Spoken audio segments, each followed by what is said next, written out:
And now I can introduce to you our special guest, Dr. Radhika Makecha, or Dr. M for today, if you'd like. And she is a professor at Eastern Kentucky University. She has been a friend and a colleague of DCP for a long time. I'm not keeping track of the years anymore. In addition to different collaborations, she also brings college students to our Bimini, Bahamas field site. And when we're all able to travel again, we look forward to doing that again.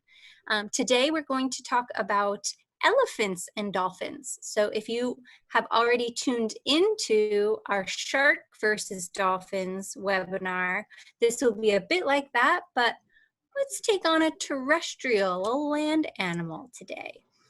A reminder to submit your questions to the chat, and you can submit those to everyone, or you can submit them directly to DCP, whatever you prefer. So most of you already know me, but in case we have anyone new today, I'm Kel. I'm a researcher with the Dolphin Communication Project, which is a lot to say every time I want to say it, so we just call ourselves DCP. And in addition to leading some of these webinars, I have the lucky job of running DCP's field site in Bimini, the Bahamas. And so I study wild Atlantic spotted and bottlenose dolphins here. And that's a picture of me using one of DCP's mobile video acoustic arrays to study the dolphins.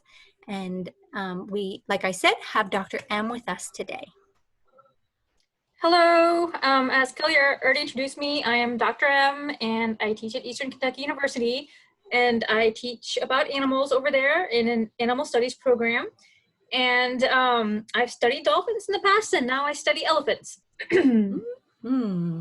So one of our questions for our young listeners today, and maybe their parents too, is what is your favorite? Do you think you're on Team Elephant? Or do you think that you're on Team Dolphin? If you want, you can type in what your favorite is to the chat or talk about it with whoever's in the room with you. And let's learn a little bit about each of them now. So as you learned in the Sharks versus Dolphins webinar, dolphins are mammals, which means they're not fish. So even though they spend their whole lives in the water, they breathe air. They are mammals, so they give milk to their babies. They have hair, at least a little bit at some point in their life. And one of the lesser known things about mammals is that they have the same middle ear bones. Who knew? Let's see what we know about elephants. And elephants are the same. They have the same characteristics as dolphins because they are both mammals. So they also breathe air. They also have milk. They have a little bit of hair, mostly that you can see on the tail. And they also have middle ear bones. So far, very similar. I wonder if it's going to stay that way. Dolphins, there are about 37 different species of dolphins. And it depends on which scientist you talk to, and it changes from decade to decade as we learn more and more. But there are quite a few species of dolphins, and they're always swimming, right? They're in the water. They don't haul out onto rocks like a seal might. They don't have one part of their life that's in a different spot on land, and then they go into the ocean. They spend their whole lives swimming around in the sea. How about elephants? Elephants only have 3 species, the African bush elephant, and the African forest elephant, and the Asian elephant. So the ones you see most commonly are the African and the Asian elephants. But do you think elephants can swim? And feel free to enter that in the chat. I saw some elephants when I was in Botswana, and I did not see any swimming. So I'm not sure if they can swim. Ideas? But yeses and nos. And here we are. They definitely can swim. And I know this is at a enclosed facility, but they do this in the wild as well. So all you have to do is go to Google and put in elephant swimming, and you'll see lots of cool photos.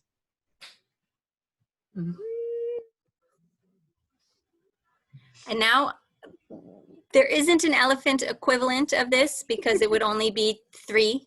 But if anyone hasn't heard DCP's Dolphin Species song, I think it is worth the listen. And before I hit play, I'm just going to make sure that I am set for you all to hear it. So here's a fun little song. And if you want later, when your parents are looking for you to behave, you can try and memorize this song.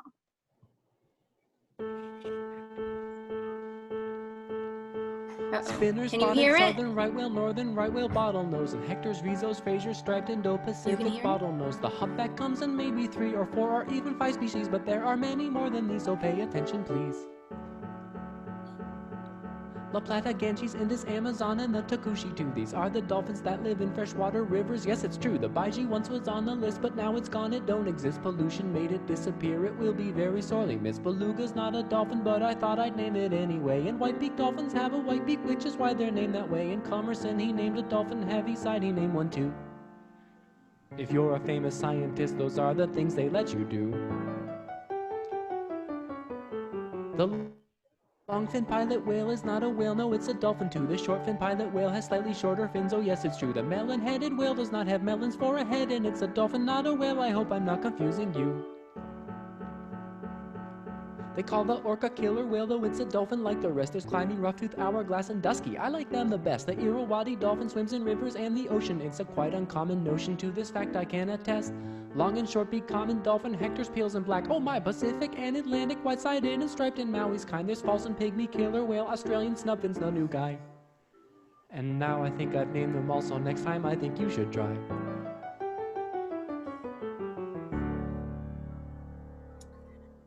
So, do you think you can repeat that back to me? Anybody? So we know there are lots of different dolphins, 3 different types of elephants. I wonder who is the biggest. So who thinks they know the biggest dolphin species? And we have some guesses in there.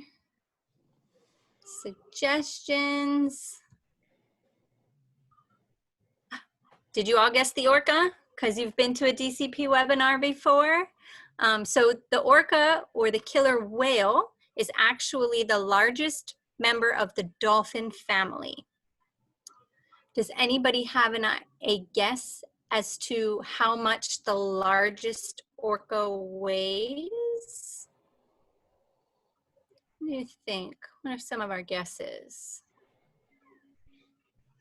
Some guesses.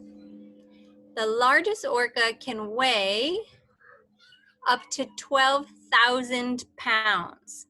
So that's 6 tons. They are a big creature. Not the biggest creature in the world, but the biggest dolphin and pretty darn big. So what do you think weighs more? A full-grown orca or a full-grown elephant? What are your ideas for that? Who's bigger? Who's bigger? All right, Dr. M, what's the right answer? The right answer are African elephants can weigh up to 13,000 pounds, so that's bigger than an orca. And the Asian elephants are smaller, but they can still weigh up to 10,000 pounds. Pretty close. And they're close. How do we measure an elephant, Dr. M? If we were wanting to know how, not their weight, but how long they were. Like an orca, we'd measure from the tip of its rostrum to its tail. You would measure them from their trunk to their tail. So who's longer, an elephant or an orca? How long do orcas get? It's about 30 feet. African elephants can get up to 30 feet as well. So they're about just as long, and the African elephant is a bit bigger, but in the grand scheme of the animal kingdom, they're pretty similar. All right, let's move on from size and let's see how they breathe. Where do you think dolphins get their breath through? How do they breathe?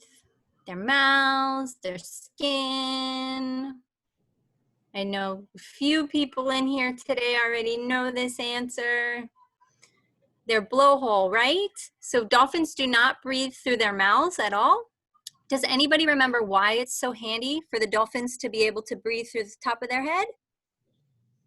Ideas? Love to see that chat busy. That's right.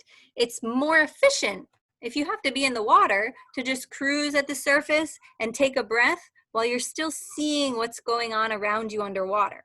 Plus, you don't have to have the effort of lifting your face up, right? Lifting up your head. Who has been snorkeling before? Some people have been snorkeling, maybe even just pretending in a pool.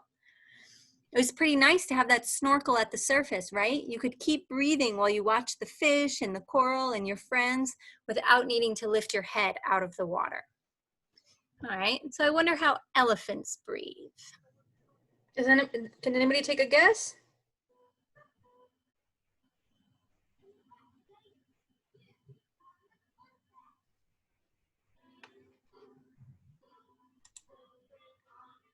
Okay, trunk. Any other guesses?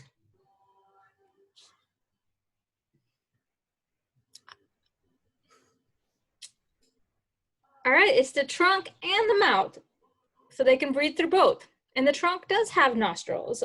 It doesn't look like ours, but you will see a photo. If you can see in the photo, they have 2 holes. Does anybody know what else the trunk can do?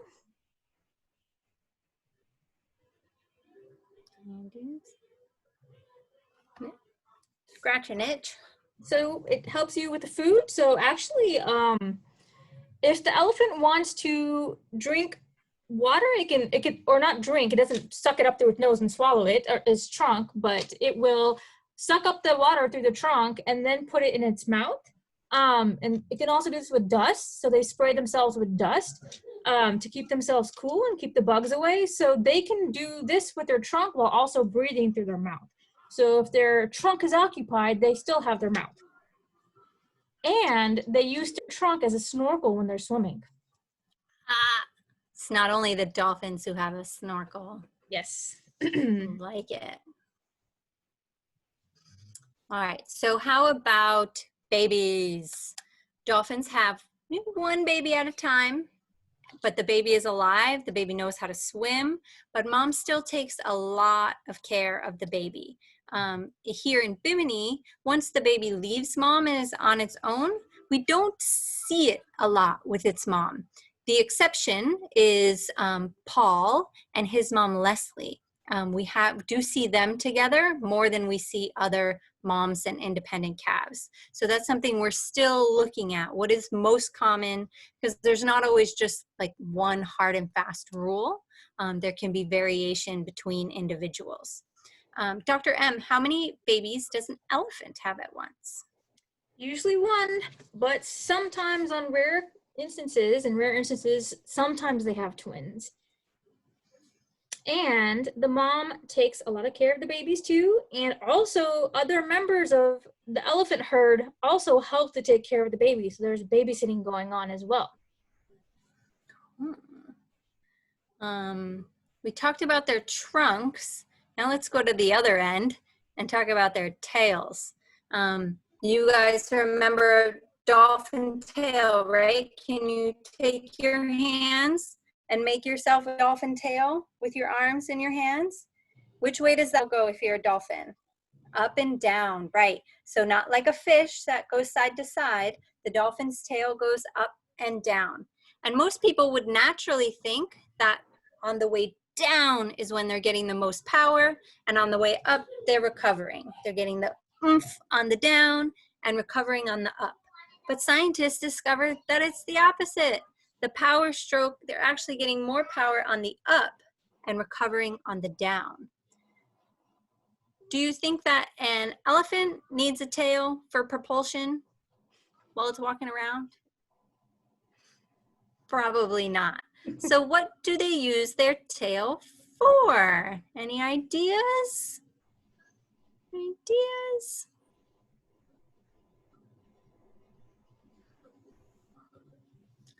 All right. Okay, so there are many uses for the elephant tail. Yes, swatting flies is one of them. Yay! Good answer. And also sometimes, I mean, let me just comment on the tail's aesthetic really quickly. That is not a pretty tail. So the dolphin tail is a lot more pretty than the elephant tail, and that's why you see those necklaces and not the elephant tail. But I think elephant tails are still pretty cool. So yes, they can use them to swat at flies. I've seen them stick their tails out to feel for other elephants around them, especially sometimes when they're startled and they all kind of group together, they'll stick their tails out so they can feel for each other. And sometimes one elephant will back up into another elephant, and that's telling the other elephant, hey, I know you're in charge. Here's my tail. I trust you with it, not to pull it off or pull off all my hairs. So sometimes they acknowledge that, okay, you're in charge and here I am. And so the tail can have many different uses, and yeah. That's very cool. How about their skin? If we think about them, I don't think of them as having very similar skin. The dolphin skin is very smooth. Why do you think that a dolphin would want to have smooth skin? Any ideas why that would be better than being big and rough and furry?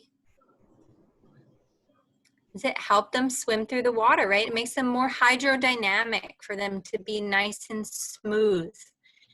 And the skin is also very sensitive. They use touch to communicate with each other, just like they do, right? If you need a hug, if you have a handshake with someone, we have these ways of touch that communicate a message. And so if you ever see a dolphin in the wild, you never want to touch it, even if it comes super close to you. We don't want to hurt them with our nails, with our skin, with our germs, but we also don't want to give them the wrong message. Just like if a Martian came down from Mars and she was so excited and she used touch differently than we do, we might get really freaked out if her thing was that she needed to pull our ears, right? Even though it made total sense to her, we don't want to give the dolphins the wrong message, frighten them, or hurt them. So you never, ever touch a wild dolphin. I wonder about elephant skin. That doesn't look too smooth to me.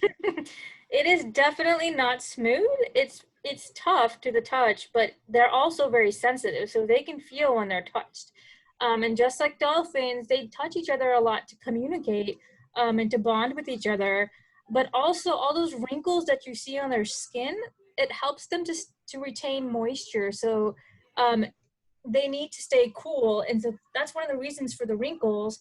But also, even though it's tough and wrinkly, it's also kind of soft in certain areas. So the skin is very sensitive. And just like you don't want to go and touch a dolphin in the wild, I don't think you're going to come across elephants running around in the United States. But just in case you come across an elephant, I would not touch the elephant, just for the same reasons that Kelly said about dolphins, but also it's very dangerous as well. Awesome. Thank you. And then we've talked about their breathing, a bit about how they have babies, their tails, their skin. I wonder how they see.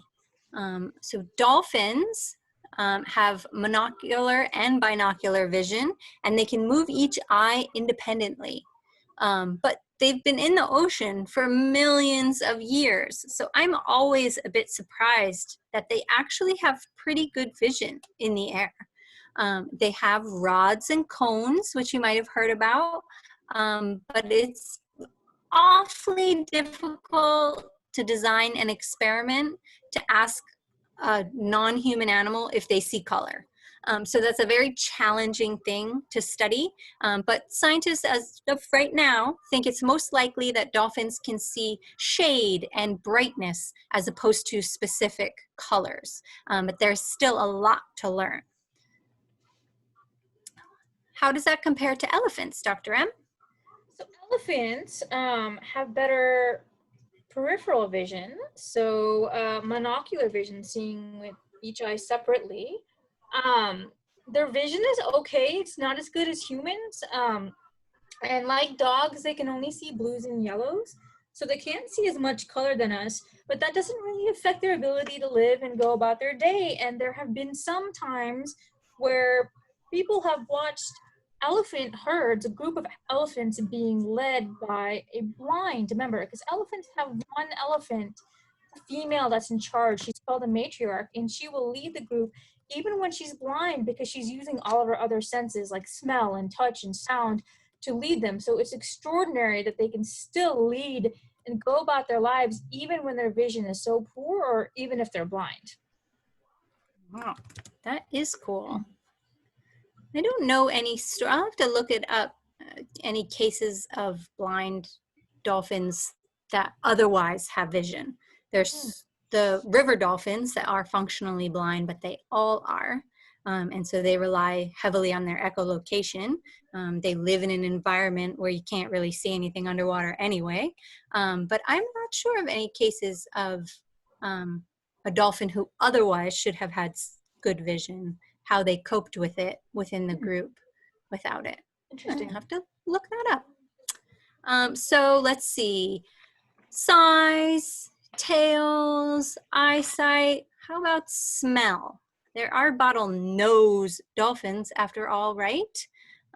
So how can a bottlenose dolphin smell? Any ideas? These dolphins are sniffing around in their underwater environment. That's right. Even though nose is in their name, they don't have a nose at all. So that beak is called a rostrum, and dolphins probably don't have any sense of smell at all, but they do have a sense of taste. So they may use their tongues to gather some information in their environment. Elephants have that big trunk, so does that mean they have a really good sense of smell? They do have a good sense of smell. They have an excellent sense of smell. So their trunk, again, they use it to smell, they use it to breathe, and they can smell what's going on with other elephants. They communicate with their trunks, and even though we're talking about smell right now, just a fun tidbit, that trunk has 50,000 muscles in it, and they can pick up things as small as grapes or needles or Skittles. Not that they should be eating Skittles. But there are some fun videos on YouTube if you'd like to watch what they can do with their trunks. But yes, they have an excellent sense of smell. Awesome. All right, what sense haven't we covered, folks? Do you have an idea what we should talk about next? What's that? Oh, okay, hearing. Dolphins have no external ear, right? Why do you think they might not have a flappy external ear like we do? Any ideas?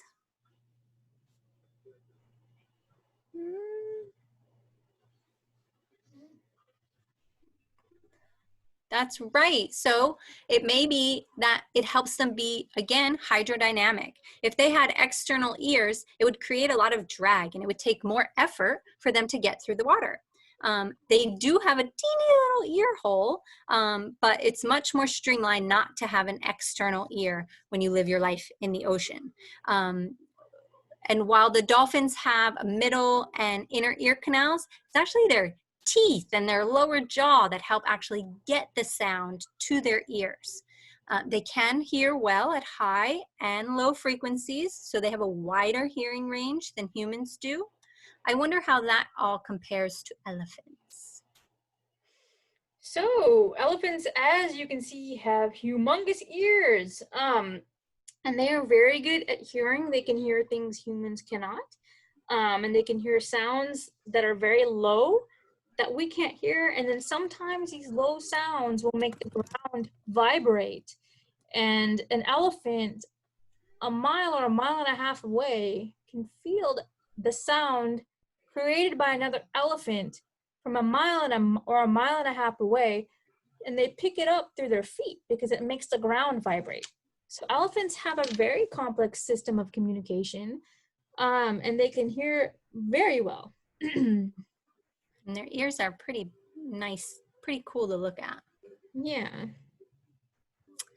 Now, how about how they are socially? Dolphins love to play. They have friendships. There are 4 male spotted dolphins here in Bimini in particular who hang out a lot and have for several years in a row.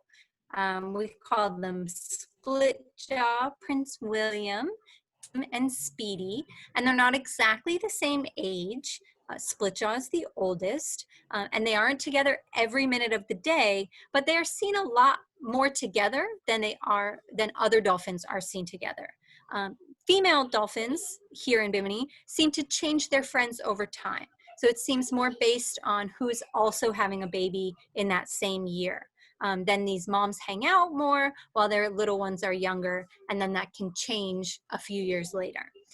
If you missed it and if you're interested, it's a more advanced talk, but you might enjoy DCP's recorded webinar when our PhD student Nicole talked about these relationships, these affiliations among the dolphins. So that's a little bit on dolphin social life. How about elephants, Dr. M? Elephants are also very social. They do form bonds with each other, and females stay together their entire lives in their family groups. Males leave once they grow up a little bit, but they do play a lot, and they play a lot when they're young, but even adults play. And when you are young and you're playing with each other, this helps you develop skills to act around each other and how to treat each other properly. And so play is very useful also, besides the fact that it's fun for elephants. And elephants do form special bonds with other elephants, so they do form friendships as well. So yeah, they are social and very fun. And sometimes when a baby or an elephant calf is in danger, sometimes they'll all come together and help that calf. Wow. All right, so what do you all think? Were they more alike than you were expecting? Because they certainly do not look alike, dolphins and elephants. Or were they more similar or more different than you were expecting? And maybe a more fun question, who's cooler now? Now that you know a little bit more about it, are you still team elephant if you started out team elephant? Or are you team dolphin now, or the other way around? I think that I'm gonna stay right in the middle, and I'm gonna be on both teams. I think that they are both amazing, and both need your help. So even if you're a kid listening to this, there are things that you can do. You can adopt a dolphin with DCP. You can find organizations where you can adopt an elephant. You can get involved in a group called Roots and Shoots that Dr. Jane Goodall created. Is that correct, Dr. M? Yes, that's correct. You can have a bake sale or a lemonade stand. You can just tune into webinars and watch documentaries. And you can do something simple like use less plastic, which helps everything on the earth, right? So just because you're a kid doesn't mean you can't help. Before we get to your questions and before we thank Dr. M for being here, a reminder of where you can find this webinar after or previous webinars. They're on our website under the Education tab.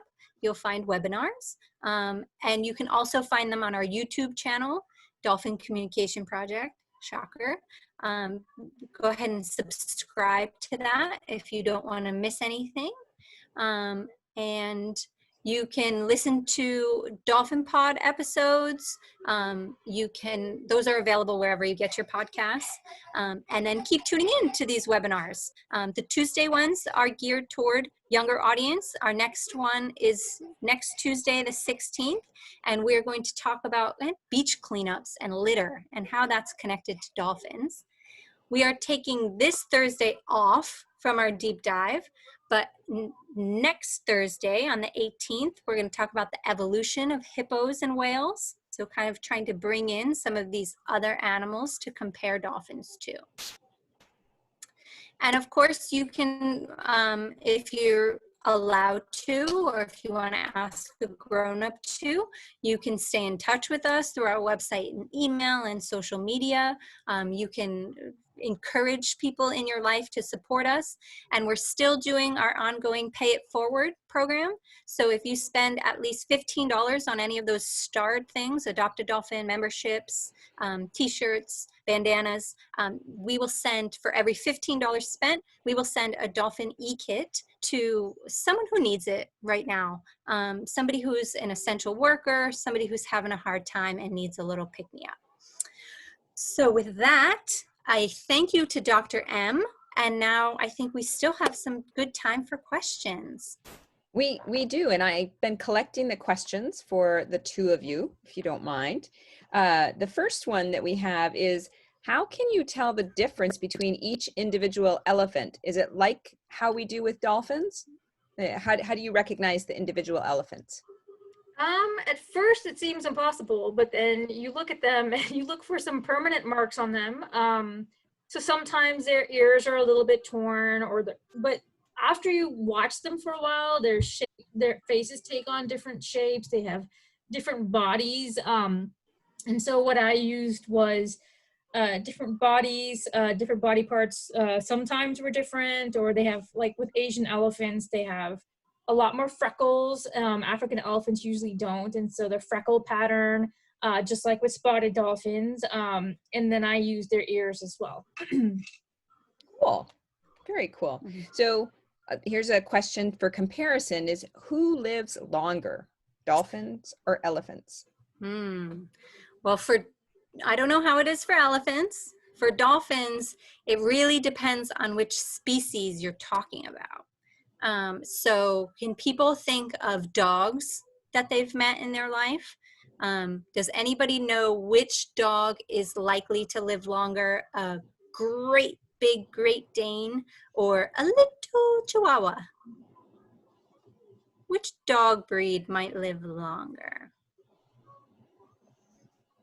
The smaller dog breed is likely to live longer than the big dog breed. So now that you've remembered that rule of thumb, switch it for dolphins. For dolphins, it's the opposite. The larger the dolphin species, the longer it lives. So does everybody remember which one is the largest dolphin species? No, it's the orca. And so they're the largest, and they probably have the longest lifespan. They can live 80 to 90 years. There's some in the Pacific Northwest that they think have crossed the 100-year mark. Smaller dolphins probably don't live as long. The Atlantic spotted dolphin might live 35-ish, 40 years. We're still trying to figure that out. How about the elephants? Elephants live up to around 70 years old. It doesn't mean like once you're 70, you're gonna drop dead, but you can go beyond that. But they can live close to 70 years, so similar to a lifespan. And one of the elephants I studied lived, I think she was 68 years old when she passed away. Wow. Cool. And is that pretty similar between the Asian and the African elephants? There's a big difference. I'm not aware of a big difference, but that one I'm not entirely sure. But it seems to me that they have similar lifespans. Because the Asian elephant that I studied was 68. Oh. Yeah. For to sort of tack on as a tangent, I have a question for you. I know that with some with dolphins generally, you can get an idea of how old they are by looking at their teeth and the layers of growth that are put down on their teeth. That's if you don't see the year that they're born.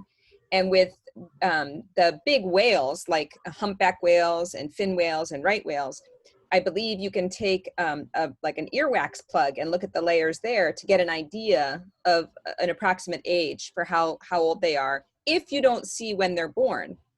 Is there any way to do that with elephants if you don't see when they're born? Like when folks are studying elephants in Africa or in India, is there any way to get an estimate of, is it size, or is there something else you could look at? Usually when we're classifying elephants in a group, we look at size. But honestly, I apologize because I'm not familiar with how veterinarians may age an elephant. They may look at their teeth. But if we were just studying like a family group, you would look at size, and I think you can guesstimate from that. Cool. That's how we do it sometimes with wild dolphins as well, as we get an idea of, you know, younger animals or older animals based on size. So that's cool. Oh, I think you guys might have mentioned this, but what are babies called of each of elephants and dolphins? So I probably mentioned it, but if you missed it, a dolphin baby is called a calf. Anybody know what the elephant baby is called? For a second, I didn't think Dr. M was going to mention it, and then she slipped it in at the end. What is a baby elephant called, Yes, Dr. also a M? calf. Also a calf. Very cool. Very cool. Have they, and one other, I think we have time for 2 questions, if you guys are okay with that. One is, do they make, we've heard a little bit over the DCP webinars about the different types of calls or sounds that dolphins make in terms of whistles and clicks and those kinds of sounds. Are there different types of sounds that elephants make? I think there are some that are a little high pitched, which you don't usually hear. I think it's more of an element when they're surprised. Then you hear rumbles, which are the lower sounds and have more to do with the infrasonic vocalizations. But other than that, again, that area is I'm not as familiar with, but I do know that their sounds are different. And then with some of the recordings, if you want to hear the sounds outside of our hearing, you have to slow down the recording and get that rumble that's below our hearing. Cool. Well, then the last question is kind of, at least for me, I think it's kind of fun, is do elephants and dolphins have belly buttons? Oh, that's a good one. Dolphins have a belly button, and it's easiest to see on a dolphin that has a light colored belly.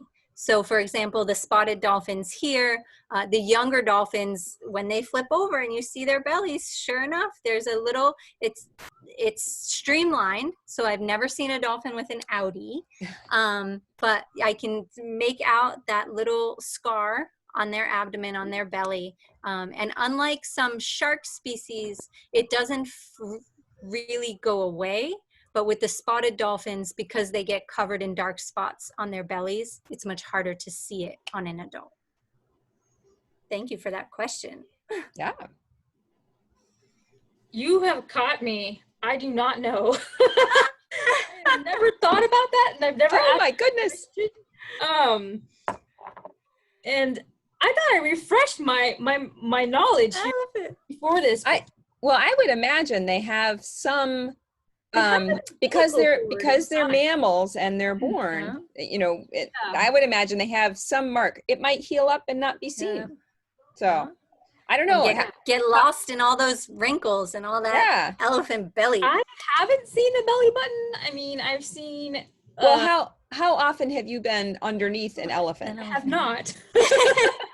I've seen other parts, but I have never seen a belly button, and now I want to Google it, but see, even when you're a college professor, we're still learning. That's right. That's right. Well, Cal, I think that's all we have for today. And I thank both you and Dr. M for joining us and sharing a comparison of elephants and dolphins. Yes, thank you so much, Dr. M, and thank you to everyone who's joining live, and thanks to anyone who's watching this recorded. Thank you so much. Thanks. Bye. Bye. bye.